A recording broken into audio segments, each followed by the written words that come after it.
নির্বাচনের কয়েকদিন আগে মার্কিন যুক্তরাষ্ট্রের সাথে যে বাণিজ্য চুক্তি অন্তর্বর্তীকালীন সরকারের প্রধান ডক্টর ইউনূস করেছে, বর্তমানে নতুন সরকার আসার পর তাদের অনেক ক্ষমতাপ্রাপ্ত এবং দায়িত্বরত ব্যক্তিদ্বয় ছলে বলে কৌশলে এই চুক্তি ভালো, এই চুক্তি জনগণের জন্য মঙ্গলজনক, এটা বোঝাতে চাচ্ছে। বাংলাদেশের জনগণ বুঝে কোনটা ভালো কোনটা মন্দ। বাংলাদেশের জনগণ বুঝে বাংলাদেশ কল্যাণকর রাষ্ট্র হতে হলে কোনটা বেছে নিতে হবে। আপনারা জাতীয় সংসদের মধ্যে নির্বাচিত প্রতিনিধিরা এই ব্যাপারে, এই বাণিজ্য চুক্তির ব্যাপারে আলাপ আলোচনা করা থেকে বিরত থেকে বাইরে আপনারা, মানে সংসদের বাইরে আপনারা বলতে চাচ্ছেন এই চুক্তি বাংলাদেশের জনগণের কেন? জাতীয় সংসদ মানুষের আকাঙ্ক্ষার জায়গা। শত শত এমপি তারা নির্বাচিত করে জনগণ, তাদের মঙ্গলের কথা চিন্তা করে, মঙ্গল কি হবে না হবে সেসব কথা বলার জন্য। যদি এই চুক্তি এত ভালোই হয়ে থাকে তাহলে জাতীয় সংসদে কেন আলাপ আলোচনা করা যায়? খলিলুর রহমান সাহেব সে সময় নিরাপত্তা উপদেষ্টা, বর্তমানে পররাষ্ট্রমন্ত্রী, তিনি বলেছে এই চুক্তি করার আগে জামাতে ইসলাম, এনসিপি, জাতীয়তাবাদী দল সবাইকে অবগত করা হয়েছে। তাহলে কি আমরা ভেবে নিব মহান জাতীয় সংসদে এটা আলাপ আলোচনা হলে অনেক দলের মুখোশ উন্মোচিত হবে?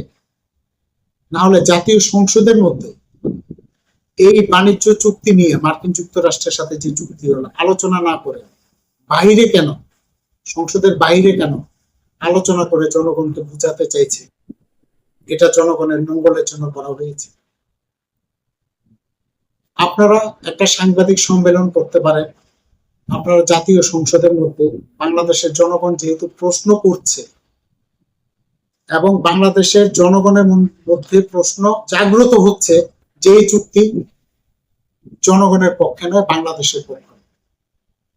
বাংলাদেশের অনেক সেক্টরের ক্ষতি হবে, সার্বভৌমত্বের উপর হুমকি আসবে এবং বাংলাদেশ একটা নতুন সমস্যায় জর্জরিত। মার্কিন যুক্তরাষ্ট্র আজ পর্যন্ত কোন দেশের মঙ্গল করেছে? কোন দেশের স্বার্থ দেখে তারা চুক্তি করেছে?